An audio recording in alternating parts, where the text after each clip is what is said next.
This video contains gratuitous use of profanity and uncomfortable pauses to compensate for lack of professionalism and original thought. Viewer discretion advised. The wrestling podcast that sets all other podcasts apart. Covering news from the world of WWE, AEW, TNA, and more. Your favorite weekly episodic podcast, Ramblers Unleashed, starts now. Oh, here we go. Your Tuesday night delight. It is Ramblers Unleashed. Almost got the day wrong, man. I feel off because we've been bouncing around so many places, days and stuff, doing this show. But welcome to your Tuesday night delight. It is Ramblers Unleashed. We are live on the air right after NXT. Man, what an NXT that was! Congratulations to the new champs. How do you pronounce his name? Oba Femi. Oba Femi, thank you, and Julia, your new your new champions. And then The Rock came out. We kind of knew or hoped at least that The Rock was going to be on Netflix or on NXT. But yeah, that was awesome, man. It was a really good NXT. Really good NXT. All right, let's get into some introductions, shall we? First off, the man that is higher than a 747 jet airliner. He's our resident happy guy whose catchphrase is and will always be, Baron, please. 999. Yes, sir. Ladies and gentlemen, golfers, clap for the one, the only, Mr. Baron. And we have your buzzkill moment coming up a little bit later. Nice. On. Oh, well, standing ovation. Please stop. Please stop. Wow. I'm sorry I missed you guys yesterday. It sounded like you had a hell of a... That was a 3-hour show, right? Yeah, it was a 3-hour show. It was our first live reaction show, too, here on the channel, which is cool, man. Yeah, I'm sorry I missed that. I bet you that was a great time. Oh, we had a lot of fun, man. We missed you, too. I'm of the opinion that Baron was going to do the live reaction, but then he got high. Right. Well, that's a guarantee that happened regardless of anything. That's going to happen no matter what. Yeah. No, I tuned in for a little bit. I was just kind of relaxing and watching it. And, I mean, obviously we're going to talk about that quite often here on the show tonight. So. Well, yeah, dude, we got so much to talk about. By the way, Baron, did you survive Snowmageddon? How much did Missouri actually get? That's a great question. I haven't actually looked. Let me 1 second. My sister has been posting that they got about 9 inches at her house. We got about maybe 4 or 5 inches of snow, about 2 inches of ice, and then an additional 1 to 2 inches on top of that ice. You guys got another store coming through on Friday too. Yeah, we do. Yeah, a couple more inches. I would say anywhere 8 inches. My uncle, maybe 10. My uncle, depending on location. Yeah, my uncle lives in Missouri. I just talked to him not too long ago. He said he got about 8 to 9 inches, which I'm like, God dang, that's just yeah. I mean, like we sat kind of like on the border of like so just to the south of us, it was all sleet and rain and all that fun shit. And we got all the snow. I'd rather have the snow than the sleet or freezing rain or anything. I can't stand that shit. I want spring. Well, yeah. I mean, I don't want any of this. I don't want any cold. Yeah. Listen, I want you guys to be safe. Stay home. Have some hot chocolate or some beer. Except you, Dizzy, you got to make money to fund the show. So go to work. Right. Yeah, exactly. No J-Bone tonight. He's on assignment, and we're gonna let me get to Max real quick. Our neighborhood heel, of course, a man with more wrestling knowledge in his pinky finger than Tony Khan could ever muster up with his toy figures, and the only guy that I know that pops bigger for Joel Gertner than any of us. You can address him as Mr. Magus, but we call him the mighty Maximus Magus. And we have from the desk of Max Magus coming soon, golfers clap, sir. How are you, Max? I am wonderful. We had snow today here as well, but it was about this much on the ground. Oh, okay. So nothing to worry about for us. I'm in Colorado. When we get snow, and we just haven't made it there yet. Yeah. But I'm good. I worked early today. I took a nap this afternoon, and I am ready to talk about wrestling. Yeah, and ready to ramble, baby. Ready to ramble, baby. And no J-Bone tonight. But Max, you know where J-Bone is, don't you? Well, listen, J-Bone reached out to me earlier today, said, listen, I can't make the show tonight. Yeah. I need to go get the prescription on my glasses updated because I need to be able to see what Baron sees when Liv is on TV. And I'm sure Miss J-Bone loves that. I'm sure she loves that. And we actually kind of discussed some of this ahead of time because we talk a lot in between shows. And Baron made a comment, and I want to talk about something real quick that I thought of because of that comment. He made a comment that a blind person could see what he sees. So let me tell you a little story. Okay. I've told you guys before, I used to work for Rocky Mountain Championship Wrestling out here in Colorado. I managed Rowdy Knight. I managed Blind Mike. I managed Romeo, and I managed all three of them as the originals. And at one point, Romeo went and teamed up with Matt Wild, and they were Wicked Wild. So it was Night Vision, Blind Mike, and Rowdy Knight versus Wicked Wild. We had an outdoor show in the bar that I couldn't make it to. I had something else going on that day. I don't remember what it was, but apparently they had a tag match while I couldn't be there. And there was a storm apparently brewing, and this bolt of lightning apparently struck pretty close to the venue that they were at. And the two guys in the ring stopped what they were doing, and the two guys on the corners, because they're standing right next to that giant metal pole, took a step away. Now, the point of this story is one of those guys in the middle of the ring was Blind Mike. Now, before I tell you what he did, this man is legally blind. This is legit. This is not just some wrestling gimmick. This isn't kayfabe. He is legally blind. Yeah. So when that lightning bolt hit and the blind guy looked in the direction of the lightning bolt, people thought he was a gimmick that was faking it. But I promise you that bolt just hit close enough. All right. The closest I've ever been to a lightning bolt was when I lived in Missouri, and I was on a cordless phone, and it was just right after it stormed, and it was the biggest bolt of fucking lightning I've ever seen in my life. It was so close. I could see the particles disappear out of the sky. It was incredible.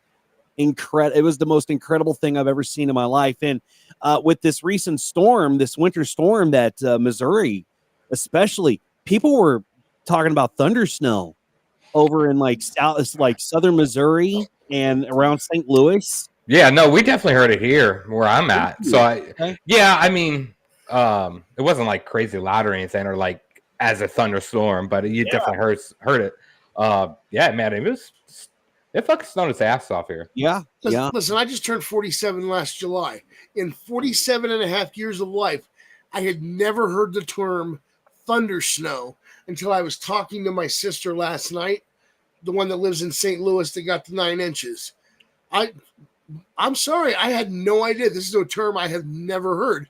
And I've been around a lot of snow and snowstorms and whatnot.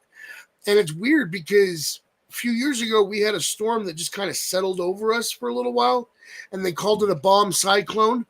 I'm like, I've never heard this term before. Where did this come from? And then you got the fire NATO that comes out of the west from those California wildfires. What is going on with the weather in the world? Yeah, makes you wonder. It was, like I said, it was getting fucking pretty boogie over here with the snow for sure. Yeah. I mean, of all the shit that I've been through weather-wise, like the tornado, I've never ever been through a tornado, but snow or anything, I don't think anything really tops a monsoon. If you're from the Southwest or something along those lines, just driving, like at home, it doesn't seem like much. But if you're caught driving in a monsoon, that dust literally will make everything you can't see anything. It just becomes pure brown, like almost dark brown. Like it's really bad. By far the worst. Yeah, I don't. Go ahead, Max. I want to once again remind everybody as we deal with these big storms, including monsoons, hurricanes, blizzards, all of this, remember your Waffle House index. If you have Waffle Houses in your area, check to see whether they're open. Even law enforcement actually uses this. Yeah. I am not kidding. It sounds like a joke, but this is for real. Even law enforcement will check Waffle Houses to see if they're open so that they know how safe it is out. That's crazy. That's crazy. Well, I hope everyone is safe from Winter Storm Blair, and it looks like the Midwest is going to get hammered with round number 2. Hopefully, it's not a lot. I don't know. We'll have to keep our eyes open about that. But let's talk some wrestling. What do you say, fellas? No. Oh, you boy. are not skipping the final introduction. Oh, boy. Every week we go through this, and you think we're just going to slide right by it. We're not going to do that. I kind of hope so, but, you know. I think we all hope viewers so. Of our channel. Ladies and gentlemen, viewers of our channel, welcome to another episode of Ramblers Unleashed with our host, our fearless leader, the ugliest man in all of YouTube, Dizzy. You are an asshole. Oh, by the way,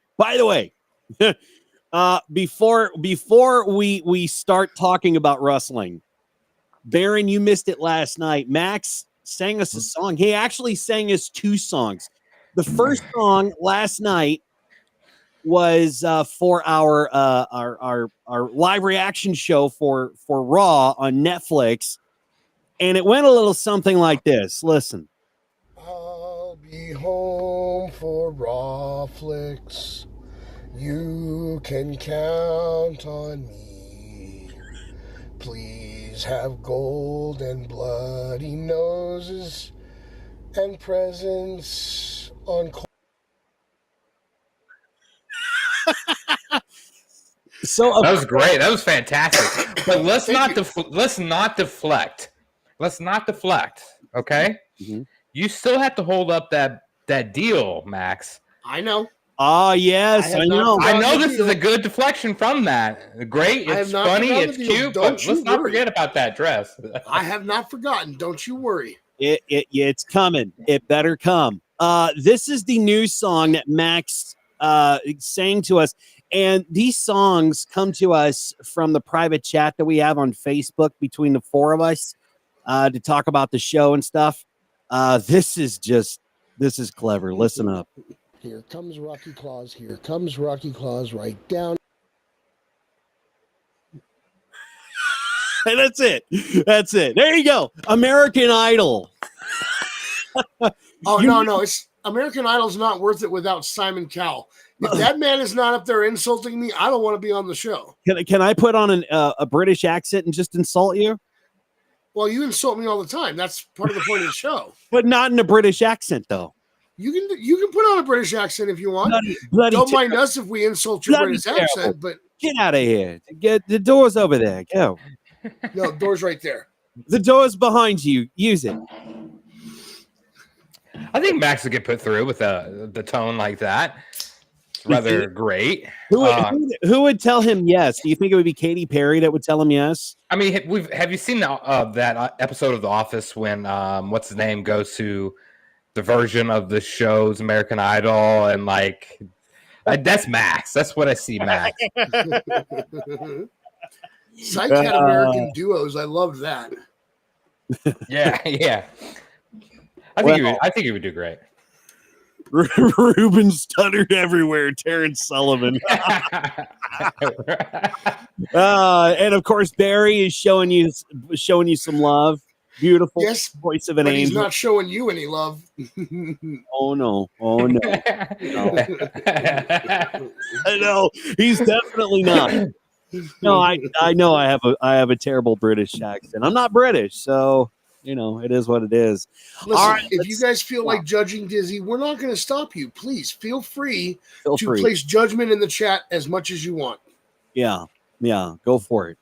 All right, let's talk some wrestling news, man. And I tell you what, we have a lot of WWE news to talk about tonight, and let's dive into it. The early projections for WWE's Raw debut on Netflix are turning heads, with Programming Insider predicting the show will claim the top spot in Monday night's primetime TV viewership. But the estimates are real, and if they hold, WWE is expected to surpass 3.65 million viewers, putting it ahead the cable giants like Fox News's Jesse Waters primetime. For context, Jesse Waters Primetime pulls in 3.684 million viewers, while CBS's The Neighborhood, that rerun, managed 3.45 million. And if Raw beats these numbers, which Netflix is still counting, but if Raw beats these numbers, it would solidify its status as a groundbreaking success for both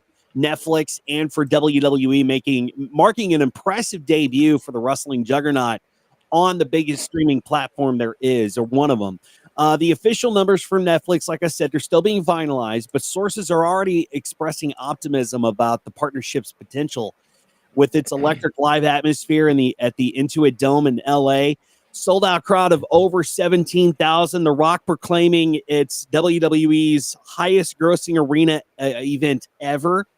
And WWE debut on Netflix shaping up to be in a historic moment for the industry. So, guys, I mean, we've talked about this in the past, right? Cord cutting is getting bigger and bigger and bigger, and people are looking to save money as cable companies such as like TBS and TNT and all those guys are looking to, figure out what they're going to do, if they're going to cut if they're going to sunset it or what, but they keep dying, and it's honestly a growing trend. So this will revolutionize the way that we watch TV from here on out, Max.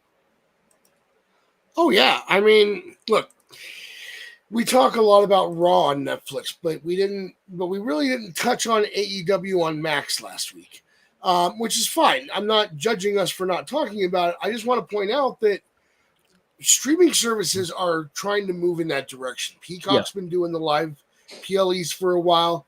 Netflix was like, hey, how do we get involved in this? Everybody else is doing it. And Max was like, hey, they can do it. Why can't we? Prime's been doing NFL games. Live on streaming service is probably going to be the future. The problem is you have all these streaming services out there. And if you want to get technical, I can tell you exactly how many I have, and you'll probably go, damn. Yeah, but a lot of these streaming services are even starting to shut down. Like the free services, they're starting to shut down because there's so many of them. Oh yeah, there's oversaturation with these apps. So, like I have every single app that you can imagine. Mm-hmm. But I also pay for fucking basic, Dish Network too, or DirecTV or whatever. So like I'm screwing myself in the end run with all of it. But I mean, difference is why we're talking about Netflix on Raw instead of AEW and Max is nobody really buys Max because it's $17.99, or you could get it for a cheaper price when you bundle with Hulu. But nobody's doing it with Disney and Hulu. Yeah, I did too with the live TV. But I'm just saying the average Joe that doesn't like the TV quite as much as me is not going to do that. Plus, I feel like there's so many promotions for Netflix for a free month out there as well. Actually, Max had a deal where it's like $2.99 for 6 months or something like that, and I'm paying $2.99 for 6 months for Max. So that's a pretty good deal. Not you. But it's not I mean, with the amount of streaming services that there are, it's hard for people to choose which ones to keep and which ones to get rid of. And they're really looking for, what has my favorite shows? Does Max have my favorite shows? Not you. Or is it Netflix? Or is it Hulu? Who has all your Paramount Plus? See, that's the thing with all those apps, though. Is like all those fucking apps, all your stuff is separated between all those apps. It's like I have to get it, Yeah, because if you're a football fan, you watch Paramount Plus for football. If you have YouTube Prime. TV, if you have and Prime, and if you have YouTube TV, you can get the NFL Sunday Ticket. If you have Netflix, now you can watch Raw. If you have Max, you can watch AEW. And if you have, I think Max airs baseball games too. Not you. So there's a bunch of different streaming services that you can choose from, and just keep the ones you want. And the beautiful thing is you're not tied to a contract to any of these. You know, you can just cancel on the whim. You know, you can sign up for a month. I signed up for a month for Netflix just to watch Jake Paul and Mike Tyson. That was a terrible fucking fight, but I signed up for a month. But the rest of the card was good. Let's point that out. The rest of the card was great. Yes, the rest of the card was fantastic. That was well worth the money. Well worth the money. 2 things real quick. First off, Mir, I don't think that's right. Why shouldn't I get a fee every time we talk about Max? Mhm. Number 2, I sent a picture to the messenger that I think accurately describes the streaming service situation. Well, let me see if Is this your bank statement, Max? Did you just send the bank statement over to us? And fuck it. Let me show them. Let's see here. I'm trying to pull this out. Here we go. Hang on just 1 second. I'll get this up on the screen for all of us to see. Yep. I mean, yeah, that's literally how it is. Yeah. I was the same way. And then I started splitting up with like people in the family because we started getting screwed with like, we could have unlimited accounts. Now all of a sudden you got to pay $9 or however much money it is for another account or something like that. I do worry those like what those numbers you were saying around the 3 million mark. Is that what we're looking at for Raw? Yeah, around the 3 million mark is over 3 million is what we're looking at so far. I mean, that's good for a wrestling program because you don't get those numbers anymore. You're not going to. It's not 90s. However, I feel like that number is very, very low to what they should have gotten for Netflix. Well, these are just projected. They're not projected, right? And you know, honestly, not everybody is a wrestling fan. I mean, 100%. I totally get that. Like our community is very small compared to what it was 20 plus years ago. I totally get that. Yeah. But it still has a large following. Social media is bigger than TV is anymore, and you see the followings for social media, so it's still a large amount of people watch it or at least look into it. But being a global thing on Netflix, I expect it to be much higher than 3 million, but that's still good for wrestling. And again, they're still looking at the numbers, and this isn't an official count, so they're still counting how many people actually streamed Monday Night Raw. But I would assume it's going to be either that or maybe a little bit over. But that was the biggest crowd that they had. They actually broke a record on that crowd and the Intuit Arena, right? Yeah, I mean, look, the biggest crowd they had prior to that was in Germany when they had for Bash at Berlin when they had 13 some odd thousand people, and last night they had 17,000 plus in that arena, which is a WWE record for an arena show. That's quite impressive if you ask me, and that's if WWE didn't inflate their numbers. Although really, why does WWE need to inflate their numbers when you can look at an AEW house show and go, whatever WWE reports is still going to be better than AEW? Yeah. Well, I think anything is going to be better. I think a house show in a high school gym would be better than AEW. So that was the largest gate for a live Raw or largest gate in WWE. They get this so confusing for me because they say the largest of all time. It's not the largest. We're talking about like live TV shows, right? Like a Raw and a SmackDown. Yeah. We're not talking about the gate of like a WrestleMania. I mean, like, there's no way that's even remotely close. Yeah. And I mean, every fan is different. Here's another story that we have for you. According to Fightful Select, the atmosphere backstage at the Intuit Dome on January 6th was pretty intense. Producers and behind-the-scenes personnel worked tirelessly to ensure that the show went off without a hitch, knowing that this was a defining moment for WWE's new era on a global platform like Netflix. Luckily, the sold-out crowd just of over 17,000 fans added to the success. Known for their sometimes lukewarm reputation, LA fans shattered expectations by engaging from start to finish, creating a charged atmosphere that left entertainment industry insiders pretty impressed, because I've heard that LA fans are kind of lukewarm. They show up late and leave early. So, and that's weird for us to think about, you know, because Baron, you and I are from St. Louis, and Max, you're from Denver, and we just don't do that, you know. Well, being also from Phoenix, we do that. because the thing we're thinking of middle way through the show, especially being in like California, is that fucking traffic. St. Louis doesn't see the traffic. Denver doesn't see the traffic like a California or Arizona does. We're talking like, quadruple the amount of people. I mean, like, that's just me being me. I think the same thing. I'm middle way through a concert at a fucking show. I'm like, okay, what time do I leave so I can beat the traffic? Because I hate fucking sitting in traffic.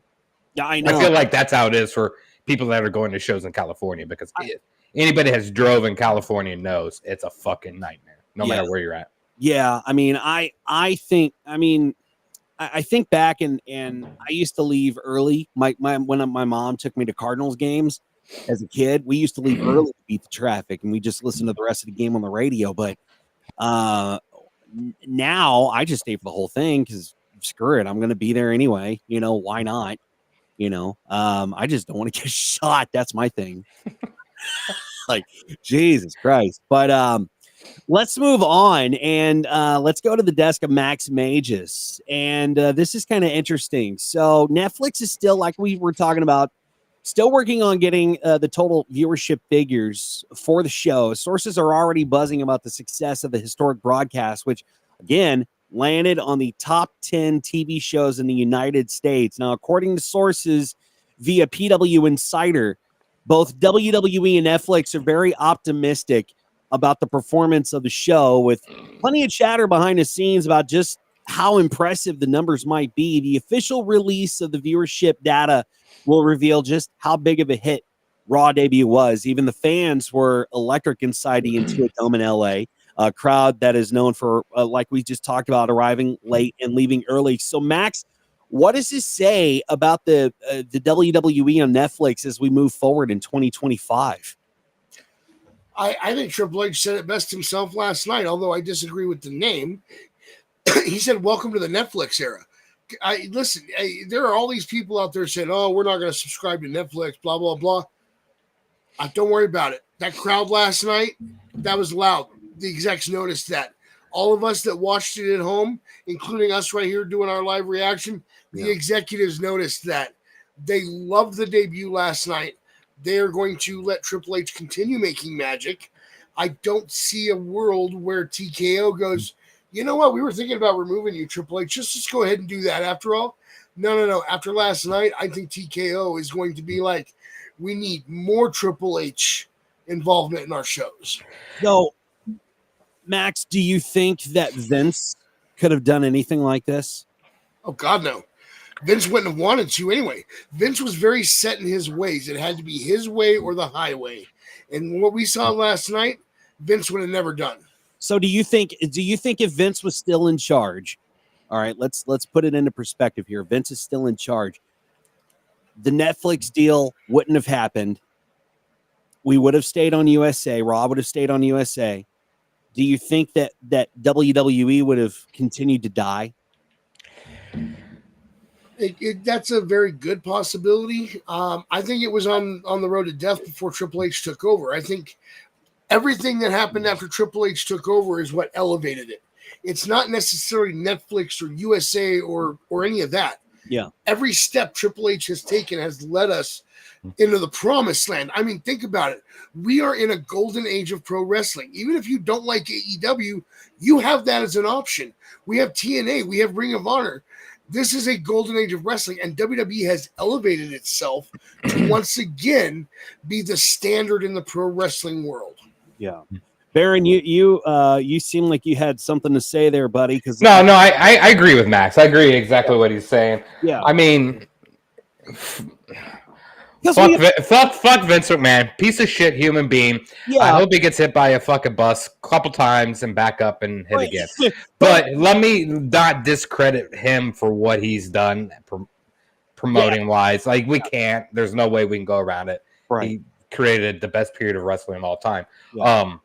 But there's no way anybody on the executive board is saying we got to figure out how to get rid of Triple H or something. Like, there's no way. Like, he's doing the best that this company has done in 20 plus years.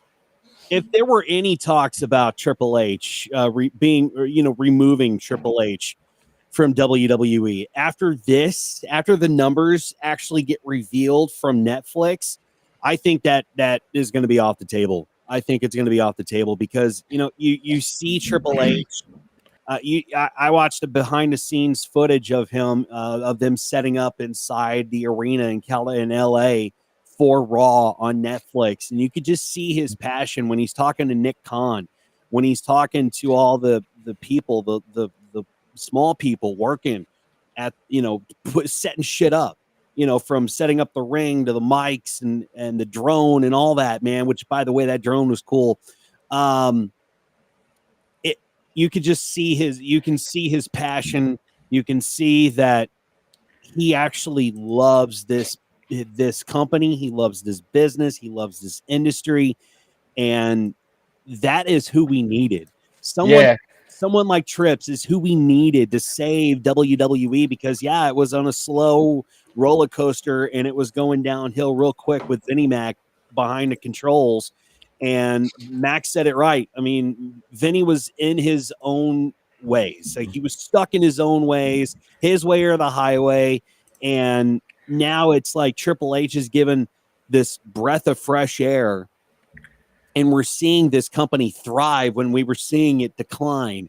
The same shit over and over each week. Well, it's wild to think about what happens at a job of any sort when you have good morale and the back, what that does for a company, because well, yeah, it makes WWE was in the shit morale. Nobody wanted to fucking work there. Yeah, everybody was pissed. Yeah. And we get someone in like him, and I mean, like, he's by far the best they've had in a long time. And I know that they've had their issues. I know Trips has had his issues and stuff like that, and it's just, what they're doing now is really, really, really good. Now, if this all changes, we're going to talk about it, and we're going to give you our honest review. We're going to give you our honest opinion. If it sucks, it sucks. Go back and listen to some of the past shows that we've done when Vince was in charge of all this, man. We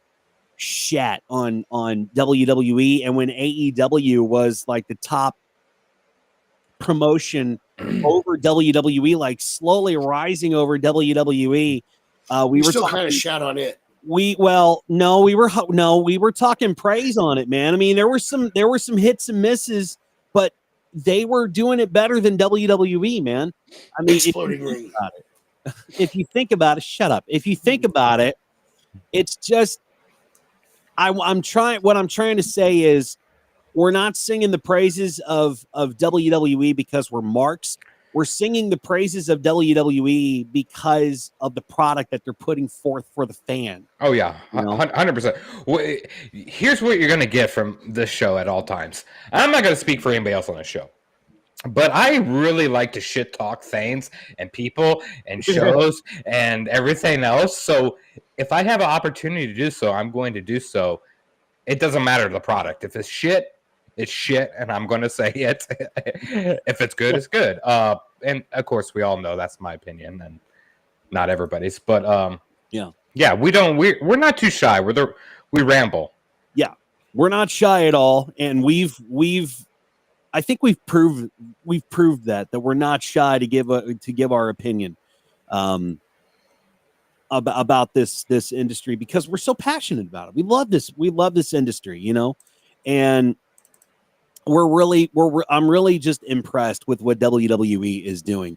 And I'm really impressed that they're bringing in like these little throwbacks. I don't know if you guys caught this, but the latest snub to the New Day came from none other than Boy Meets World star Danielle Fishel, played Topanga, and Will Friedle, who played Eric Matthews. They were in attendance at Raw on Netflix in the debut at Inglewood, California. And in a digitally exclusive segment released by WWE on YouTube and on social media, Xavier Woods and Kofi Kingston approached the two celebs backstage. After the show, Woods greeted them warmly, saying, "Hey, good to see you. You're at the show tonight. Hope you had a great time." Things kind of took a turn when Fishel, without hesitation, asked, "Where's your drink?" Woods responded, "I'm done. I finished it," only for Fishel to deliver a brutal "New Day sucks." before walking off with Friedel, and he chimes off with, "She's right." And that's so cool to see that, man, because I grew up to Boy Meets World. I totally grew up to Boy Meets World. I had a fucking big crush on Topanga. And I think that was everybody's fucking first one. That and Kelly from Saved by the Bell, right? Yes. And Kimberly, the pink Power Ranger. Yeah, oh yeah. Now, I won't lie. My first crush was actually Jennifer Love Hewitt. She was on a little show called Kids Incorporated when I was around the same age as the actors on the show. Before you weirdos out there think I'm saying something I'm not. But Topanga became my crush pretty quick once I found Boy Meets World. I found Jennifer Love Hewitt during like Can't Hardly Wait days. I don't know if anybody remembers that movie or anything. Oh yeah, dude. Yeah. One of my crushes were Topanga, the pink Kimberly, the pink Power Ranger, and then I got into Baywatch and it was over. Oh wow, what a switch.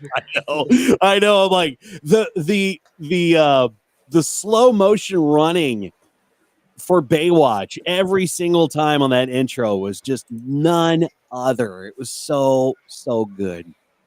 And I completely understand what you're saying, Joey. Yeah, who was the woman on Pee-wee? I had a crush on her too. Miss God, what was her name? You know who I'm talking about though, right? I think so. Yeah, give me a second. Miss, someone in the chat help us out. The lady on the woman that always visited Pee-wee at Pee-wee's Playhouse. Oh, what was her name? Let's see. Miss. There was a few. There was a Miss Yvonne, but I'm pretty sure she was Yvonne. That's it, Yvonne. She was freaking hot, dude. I had such a crush on her. Oh my God, I had a crush on her. Oh man. But let's move on. And I just thought that was kind of cool to bring a throwback into wrestling. Let's see, the Shrine Expo Hall in LA. It was packed tonight for NXT New Year's Evil. The event officially sold out with all 1,793 tickets distributed. That included a surge of 240 tickets sold in the past 2 days alone after The Rock's appearance was announced, proving once again that the Great One remains a big draw. And I'm like, duh, yeah, of course. The resale activity had been very limited, only with 47 tickets currently circulating on the secondary market. The sellout crowd witnessed a historic night for NXT. Saw 2 new champions crowned, and The Rock appeared, and alongside his daughter Ava, with a stacked card for NXT. It was a big sellout crowd, and it's just another. That's just another promotion that's just really killing it, Max. I mean, yeah. What you have right now is you've got HBK, who is another brilliant mind in the wrestling world, heading up creative on NXT. So you're going to get magic down there in NXT. And we've seen a couple of things that are callbacks to stuff that Sean went through himself. Yeah. For example, Ethan Page did the whole "I lost my smile" promo. Yeah. I just have to. Ava, I'm not quite understanding her role. I know she's like the. she's GM or commish? What? Yeah. I just like looking at her. Oh well, I'm sure, but like still, like I don't get the point. I would like to remind everybody out there, including if The Rock actually sees this, Dizzy's views do not necessarily reflect the views of the Ramblers Unleashed or our affiliates. I'm sorry, Rob. He's dizzy right now. He's dizzy. Your daughter's gorgeous. She's beautiful. She's beautiful. But yeah, their show's fucking really good. I enjoy it. Everything that they've done. I mean, Shawn Michaels clearly knows what the fuck he's doing. Well, yeah. I mean, he's the GOAT, of course. But it was a really, I mean, did you guys catch NXT tonight? Yep. Yeah. Yep. It was, Max, did you catch it? Actually, because of how early I was up this morning, I kind of dozed off for a while and did not see NXT tonight. Okay. Oh, here's something at Mirror. Ava is a better GM than Adam Pearce. Whoa, those are fighting words right there, bud. I mean, I like Scrap Daddy. Yeah. I mean, they're not, though. I just don't see the role of a GM in any promotion worth a fuck anymore compared to what they were, like a Gorilla Monsoon, or was he a GM, or he was commish? I guess they called him commish back then. Yeah. But like, there's not like been a great role where this person's coming out all the time and like doing a lot of stuff with the talent, like they were in the past. That's why I say the role is just kind of like, oh yeah, you have a backstage interview with one person. it doesn't, Sure. Yeah. Yeah. Well, Baron, I'm glad you're back, buddy, because it's time for your buzzkill moment. And the only buzzkill that I thought about the whole Monday Night Raw on Netflix that had fans glued to their screens on Monday lacked one thing. The moment that we hoped would happen, but it didn't. Now, Alexa's return? No. Well, I was hoping that too. But now Baron, I want you to take this with a grain of salt, man. According to Dave Meltzer, oh fuck, Penta was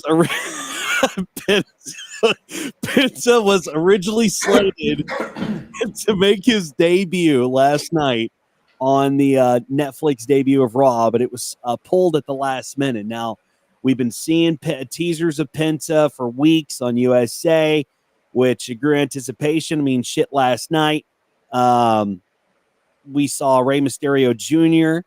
with the word Penta on his mask, but Meltzer reported that, quote, a lot of stuff, end quote, was cut or altered for the Netflix premiere, with Penta's debut being one of the major changes. Now, Baron, I know that not only seeing Liv loser championship killed your buzz, but did Penta not showing up do it too? Well, there was a couple other buzzkill moments on there. We won't talk about clearly. The other one was obviously Liv losing, but yeah, this one was upsetting. But you know what? I kind of agree with what Dave Meltzer said. I hate to say that I agree with him, but you got to remember what they're trying to put on in the first show. Like it's a big theatrical event. Like that first match ran way too long, in my opinion. Roman and Solo, I don't think it was that it wasn't needed to be that long for that. So I feel like I agree with them on that stance. Like, I mean, they had to cut somewhere, and Penta is obviously not that known outside of a few shows. I mean, I would feel like wrestling fans would know who Penta is. I don't think I think maybe this would have been the crowd that would have, just being California. Yeah. However, I don't think he is as big as a star as most people made out. We've seen transitions from people from different promotions that don't transition in well. I just don't, and I don't think his moment would have been great with the Mysterio versus New Day segment. Mm-hmm. I don't think that would have been a great debut. I don't think we need to throw him in LWO or any type of scenario along those lines. So, because just him alone, standalone wrestling is phenomenal. So, yeah. Max, I feel like you're being the sign guy tonight, and you're writing a sign there, bud. Not exactly. No, I agree with what Barry said. I agree. I think he would have done a little bit better in NXT. Let's show what Barry said. The NXT fans would know Penta. Should have gone there for a couple months. Yeah,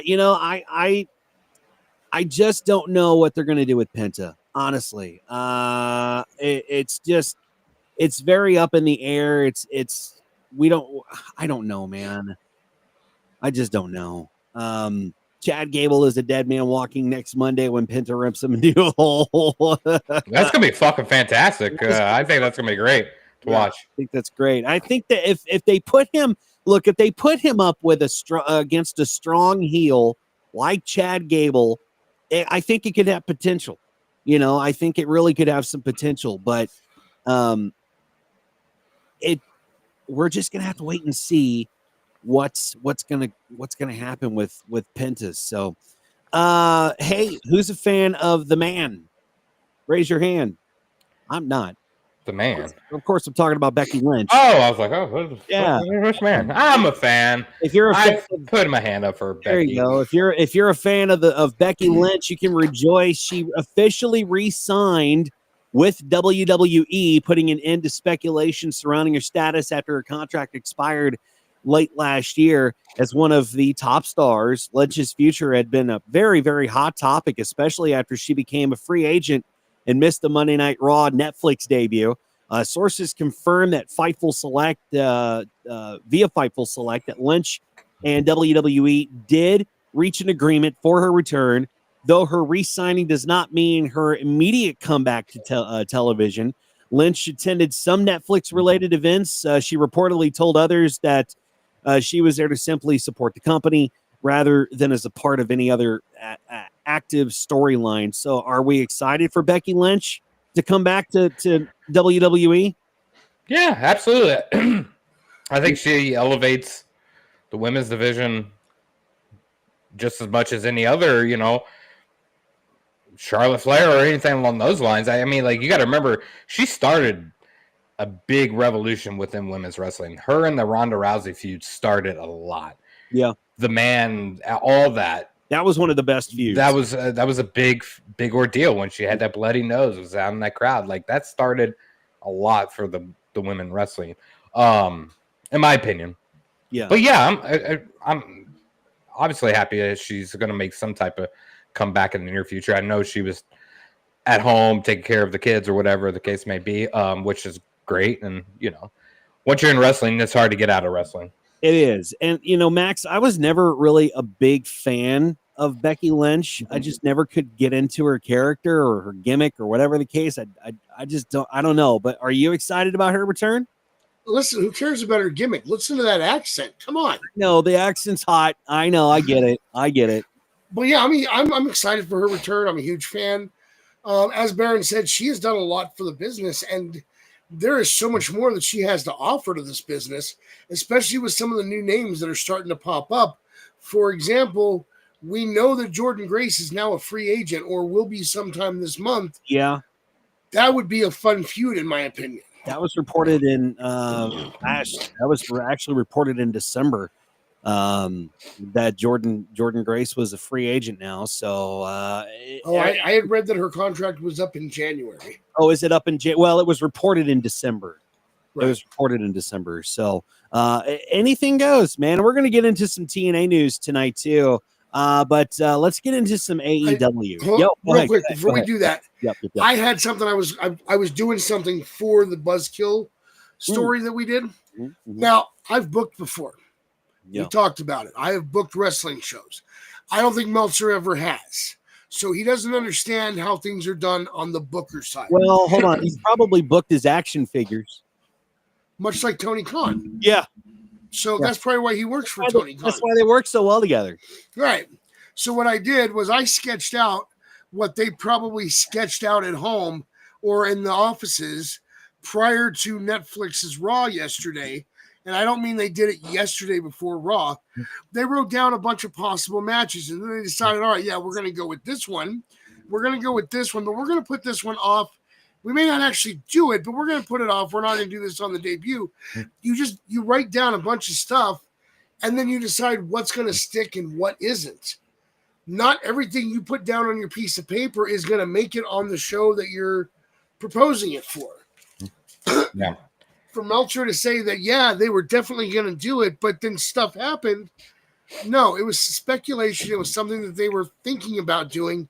And actually, I kind of like the debut idea that we're going with better.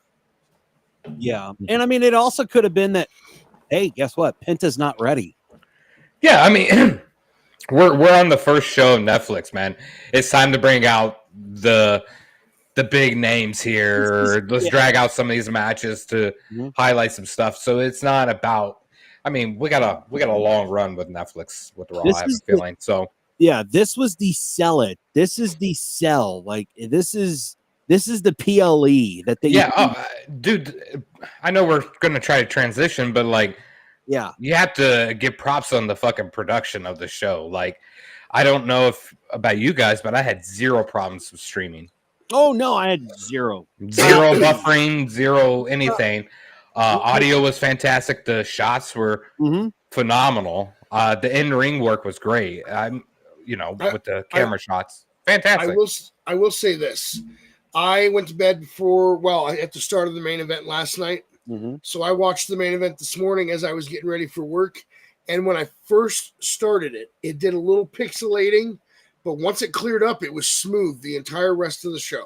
Yeah, and I heard that even after they went live, it was like available to stream, to watch back. Not like with Peacock, where we have to wait for so long and you can only watch one language because like the Spanish language is available, but the English language is not. So that was good, But a big night for WWE last night with the debut of Netflix and Monday Night Raw. Really looking forward to that and seeing what they continue to do going forward. I real quick, it caught me because for some reason I started after Raw was over. It started the first episode of Breaking Bad again, and I started watching it. I'm like, you motherfuckers, you're gonna get me hooked on another show. God damn it. I've already seen it. That's what Netflix does, man. That's what they do. Let's move on to some AEW news. And the January 4th episode of Collision ratings for the latest episode have been released, and it's sparking a lot of discussions among fans and analysts about the show's performance and impact. And guys, it's not good.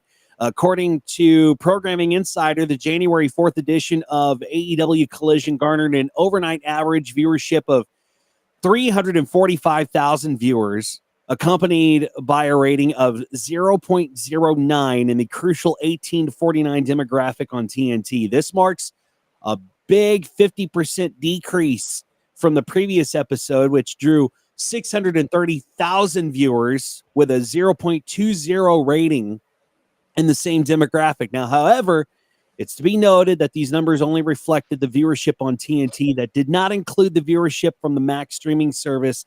But this really, honestly, this shouldn't come as any shock, seeing as how we've already discussed that cable TV is dying a very, very slow and painful death. And we've seen the spikes and the hills and peaks of AEW and their numbers as far as viewership goes. But AEW is suffering big time creatively, Max.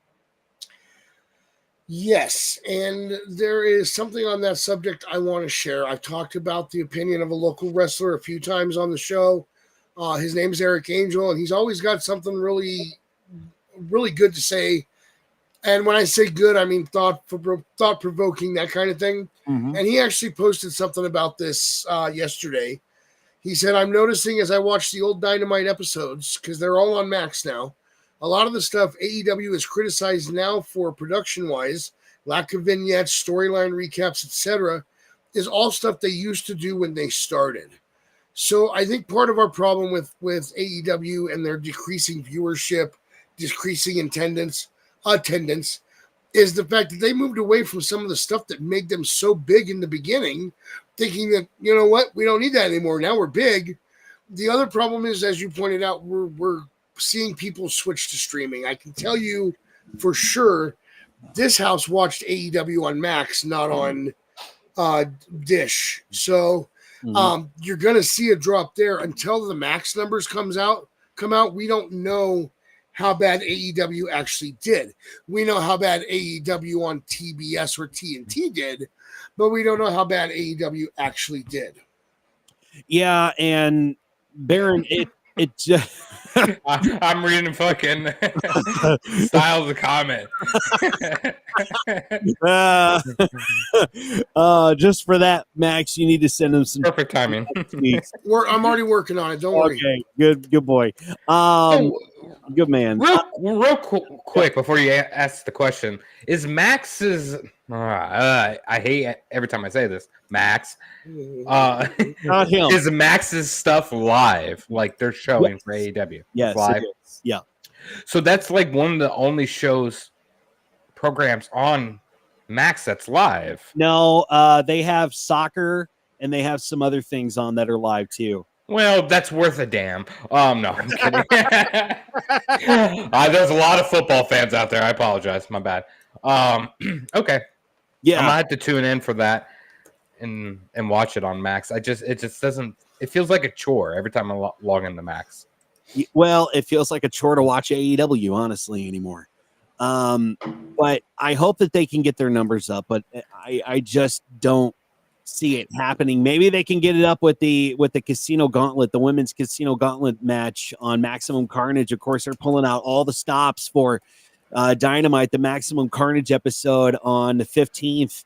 And it's the first ever women's Casino Gauntlet match, and that will determine the next challenger for the AEW women's title. The winner of this historic bout will go and face Mariah May at Grand Slam in Australia on my birthday, February 15th. And Tony Khan broke the news on social media, writing, quote, next Wednesday, 1:15, Cincinnati, Ohio, Wednesday night, AEW Dynamite on TBS and Max, women's Casino Gauntlet match. The winner will face Mariah May at Grand Slam in Australia. And the match will have an unknown number of competitors entering at timed intervals until pinfall or submission finally gives us a winner. But this is for the shot to take on Mariah May. I mean, there is one thing that's positive that I can say about Tony Khan, guys, and that is he has the fucking will of a goddamn lion. I mean, the guy just won't go down without a fight. But how much fight does he actually have left? Well, when you're a billionaire and your father's a billionaire, you can do whatever you want. I mean, that's just how it is. I mean, but Baron, you got to think about this. Okay, so they're billionaires, right? But how much money have they actually lost in this company? I'm sure millions, but what we forget as human beings, the difference between a million and a billion is absolutely unimaginable. And yeah, but they have the money, and I mean, like, they're still, no matter what we think, though, they're still the number 2 wrestling company, and they're still generating money. I mean, they're making money. Let's be honest here with the merch and stuff like that. Their merch and their pay-per-view events. Yeah, they're making a little money, but that's it. That's it. These house shows aren't doing anything. If they are still doing house shows, the Dynamites maybe are okay. Collision, I don't think, is doing very good. Anything else that they're doing, Rampage, that's still on the air. I don't think that's doing very good. Max, I mean, it's just you got to think, like, you got to put it into perspective. How much money do they have to lose before they can actually say, you know what, we need to call this quits? That depends on how much money Tony's dad is willing to lose. Yeah. Because honestly, he's going to keep pumping money in. There's no telling how much longer he's willing to keep this up. Yeah. But, because you have to think about how much Tony is paying each wrestler. You have to think about the production costs. You have to think about, the actual printing of the tickets, the making of the merch. Everything costs money to put on these shows, and you have to get asses in seats, and it has to be a fucking quality show so that you can keep asses in seats. And if you don't have quality shit, they're not going to come.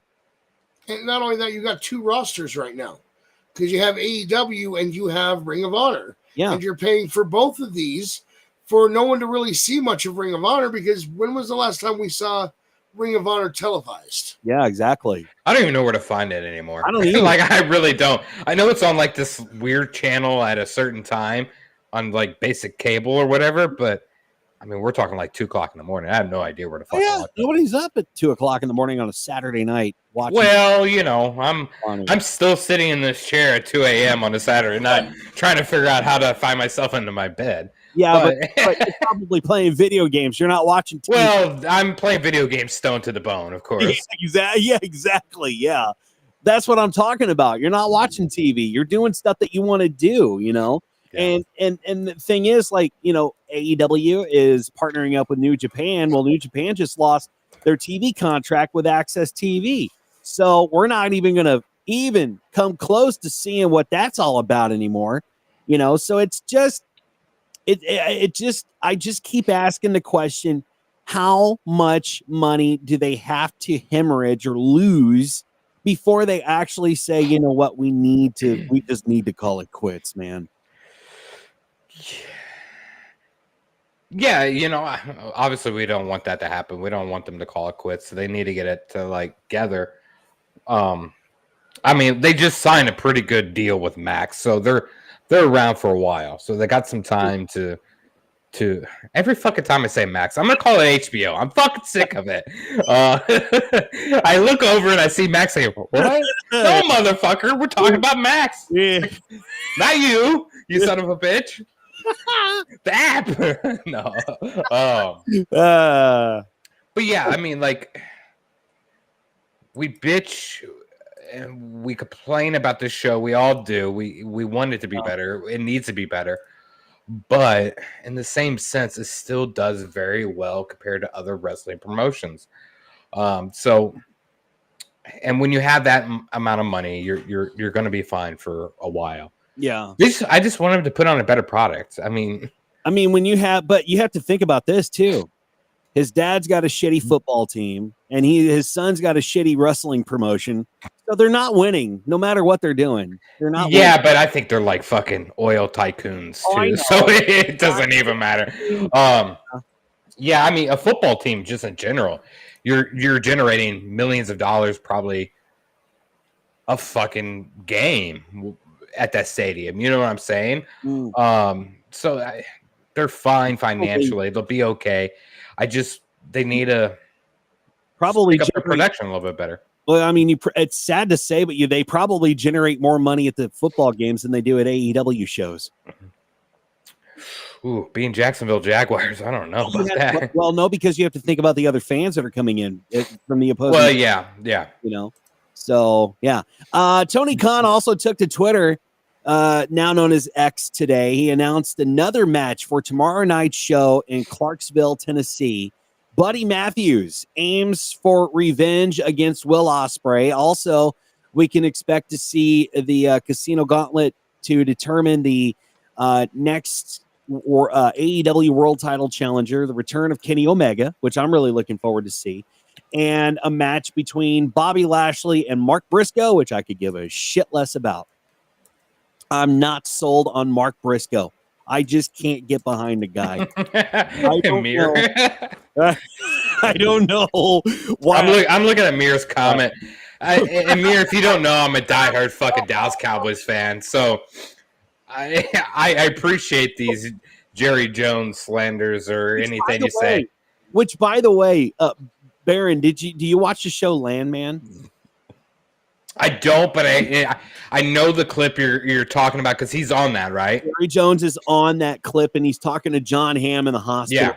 Beautiful moment. It's really a good moment, I'm going to look up that full video. I think I just seen a clip on if I find TikTok or something. Yeah, send it to me. But being a diehard Dallas Cowboys fan, anytime any Jerry Jones slander or talk is there, I'm there for it because I feel the same fucking way for 30 years now. Fuck that guy. But that moves us to the last bit of news that we have for you tonight, and that's from TNA. And we talked about this a while back of all the folks that we lost in TNA, but according to Fightful Select, Sean Ross Sapp, at least 3 stars have inked new deals to remain with the promotion, ensuring their presence in TNA's growing roster. Current TNA Knockouts champion Masha Slamovich is staying put.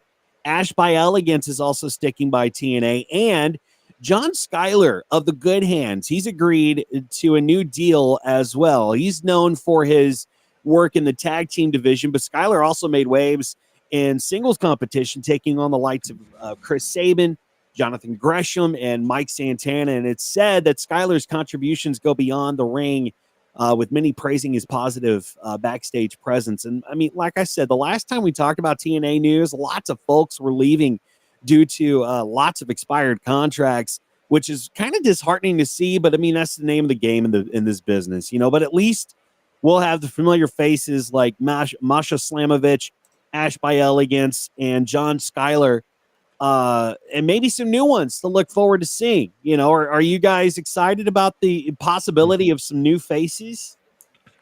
I think for a place like that, you need to bring in new faces. Once you've made this cross with NXT, so now it's time for people to move on to different promotions. And I think that's where a lot of this contract stuff happened, because they're not able to sign some of those people because they know there's other opportunities elsewhere, and being blended in with NXT doesn't help that case. But I think TNA overall, as I've said in the past, I don't watch it religiously like a lot of other people. But I do appreciate what they're doing over there. TNA is what AEW was supposed to be in my mind. So I appreciate what they're doing at TNA. Yeah. They're doing wrestling. They're doing decent stories, which is what I'm here for. So I hope nothing for the best for them. Well, yeah, and I mean, we have Scott D'Amore to thank to really honestly thank for that. You know, I think his presence is still felt in TNA, even though he's not with them anymore. So that's a good thing. I think he passed on a lot of great tips, as far as his residency in TNA was concerned. Max, are you excited about the possibility of seeing some new faces in TNA? Oh yeah. I'd like to see some of the old faces too. Really haven't watched a whole lot of TNA lately. But I think it's important to note that they have re-signed some of the talent that people have come to know and love. And adding some new faces to the roster just freshens things up and gives you new possibilities for the future. Yeah, absolutely. And I think one of the big names that we're talking about right now is Joe Hendry. And this is kind of an older story, but I still wanted to talk about this because I wanted to get your guys' opinion before we wrap this up tonight. Joe Hendry, who won NXT's Moment of the Year award this week, and this was some time ago, made a memorable cameo during the episode of NXT. Accepting the honor, he used his iconic catchphrase, "Say his name and he appears," means that he could just show up anytime, anywhere, any show. Adding fuel to the speculation now that Raw is officially on Netflix. Guys, do you think that we'll be seeing Joe Hendry on WWE TV anytime soon? Baron, I'll start with you. Who fucking cares? Oh my God. Look at Max. Look at Max. Who cares, man? Could this guy be any more overrated? Where's that buzzkill moment after this one? Jesus Christ. Baron, what? Terrible in the ring. Got a couple catchphrases. Has a catchy song. Cool. I don't get it, and I am sorry for all the Hendry fans out there. I love you, but I don't get it. Well, one of the biggest Hendry fans is sitting right over here, and I think you triggered him, sir. I think I've said his name enough tonight. Listen, we talked about this before. I told the guys this the other night, that there's a reason that I'm a Joe Hendry fan. For the same reason that I was a Zack Ryder fan before WWE was utilizing him properly. I'm a Joe Hendry fan because he built his own name by making his own entrance musics and then posting them on social media. He built himself, and that is amazing. And I cannot wait for him to debut on Raw, SmackDown. The Royal Rumble is probably where that's going to happen. I'm looking forward to whatever it is. So, Max, where do you see him? Do you see him going to Raw, or do you see him going to SmackDown? Well, that's a really good question, because here's the problem. If he goes to SmackDown, he's got to deal with the Bloodline. If he goes to Raw, he's got to deal with the Wyatts. Mm-hmm. Which would you rather have him contend with first? I mean, they're not necessarily going to throw him right into a feud with either one of them. Why would they go into? Why would he? But why would he go into a feud with the Wyatts? That I'm saying, he's not going to go directly into a feud with them. Oh, but that's their show. It's the Wyatts pretty much terrorize Raw, and the current Bloodline terrorizes SmackDown. Well, the I think faces and the bloodlines heels. So I mean, there's a difference of how the terrorizing is going. right. Honestly, I would start him out on Raw because of how well he's built his name. I mean, his entrance music himself that Styles just sang in the chat for us. That entrance music went #1 on Spotify. I mean, the guy did this for himself. Mm-hmm. I just kind of wonder what brand he will appear on. If it will be SmackDown or if it will be Raw. Honestly, I'm thinking SmackDown.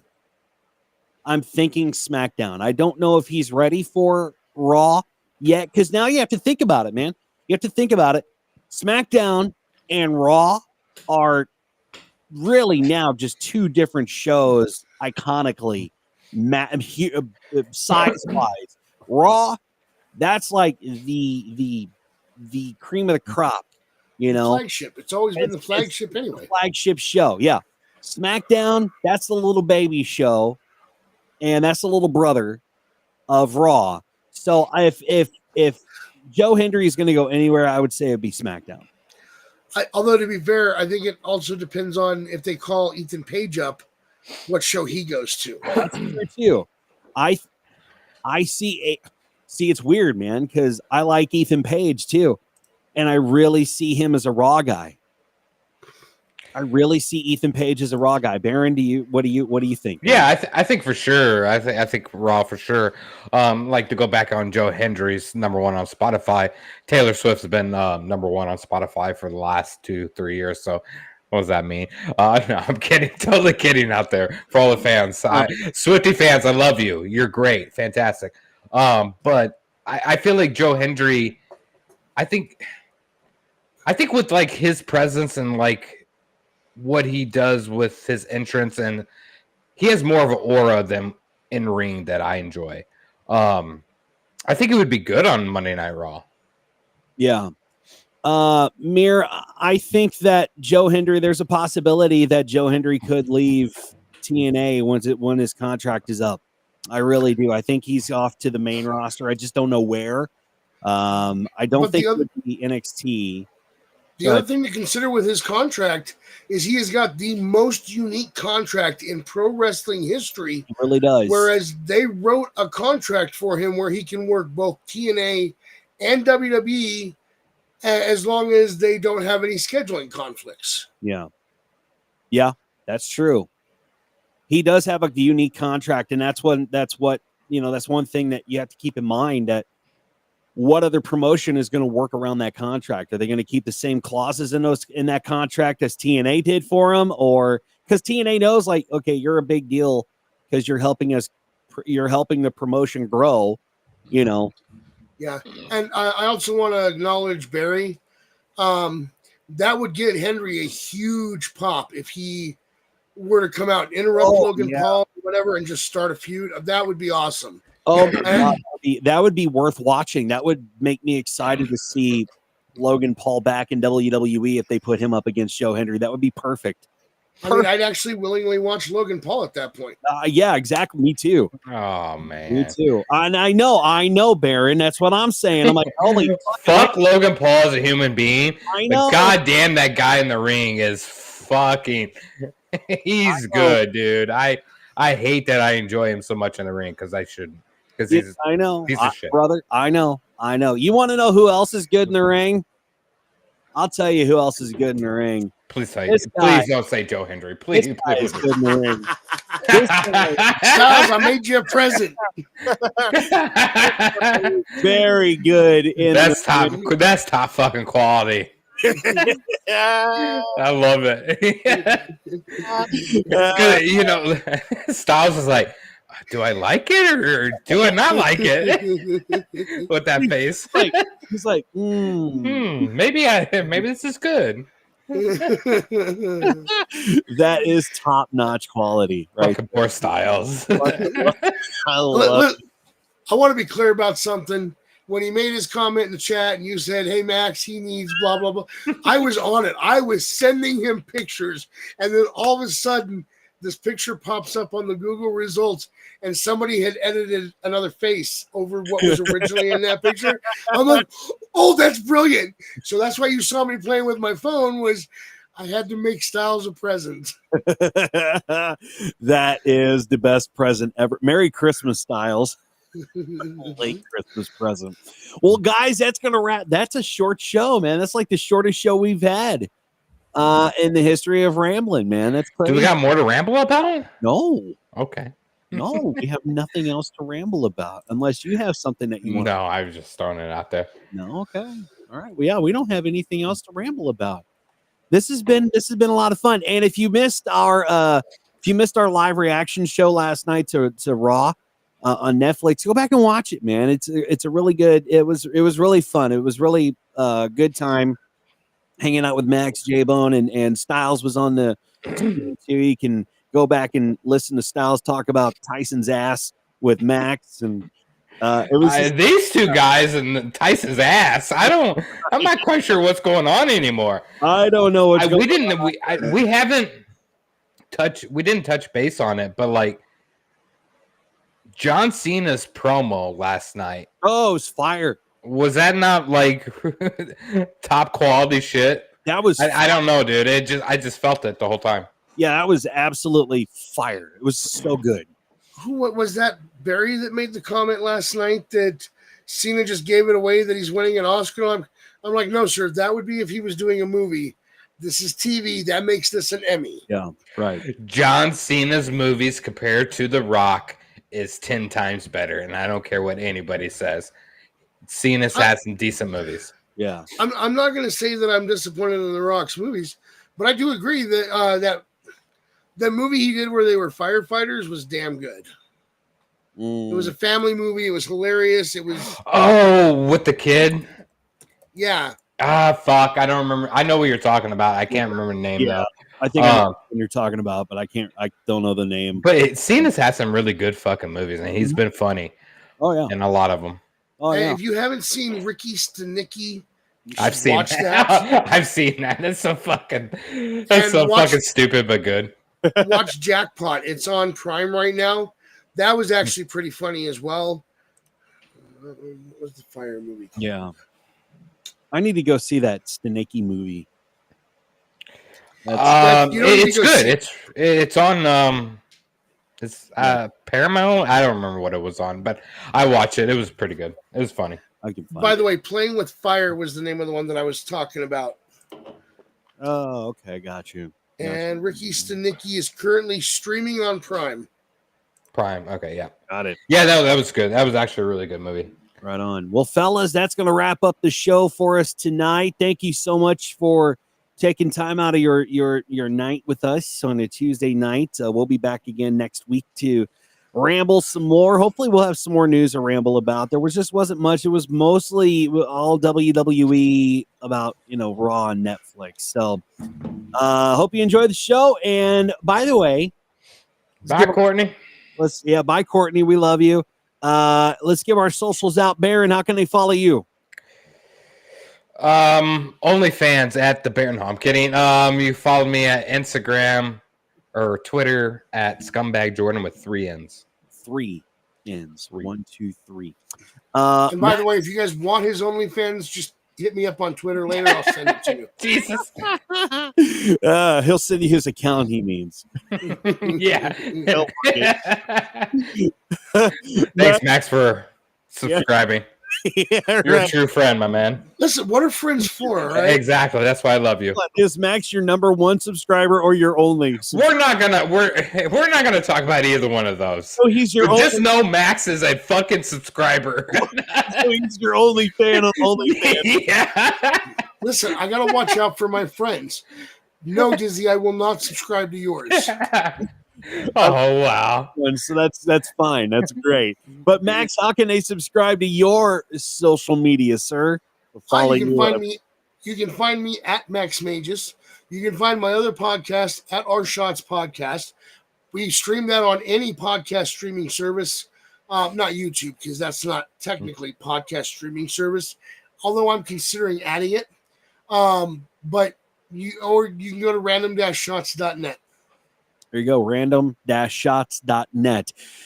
Please hit the subscribe button, hit the like button. That tells YouTube that you like what we're doing here, and that gives our video to more people so that they can subscribe, share it with your friends, and please follow us on X at The Ramblers Pod. Find us on Facebook at Ramblers Unleashed, and please again subscribe to our channel, like the videos, and go back and watch them. They're pretty fun to go back and dive into some of the old history for Ramblers. And when we get more of the older stuff up, we will definitely put that up on the channel. So make sure that you're subscribed. Hit the little bell icon too, so every time we post a video or we go live, you'll definitely know about it. So we will talk to you again on next Tuesday. I have to close it out with this one. I'll be home for Raw Flicks.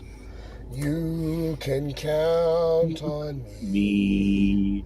Please have gold and bloody noses and presents on Cole's tree. Beautiful, Max. That was absolutely gorgeous. All right. Have a good night. Have a good weekend. If you get more snow, please stay safe. And next Tuesday, we'll do it all over again. See ya. Thanks for tuning in to Ramblers Unleashed. Follow the show on social media, subscribe to our YouTube channel, and click the bell icon for notifications of upcoming episodes.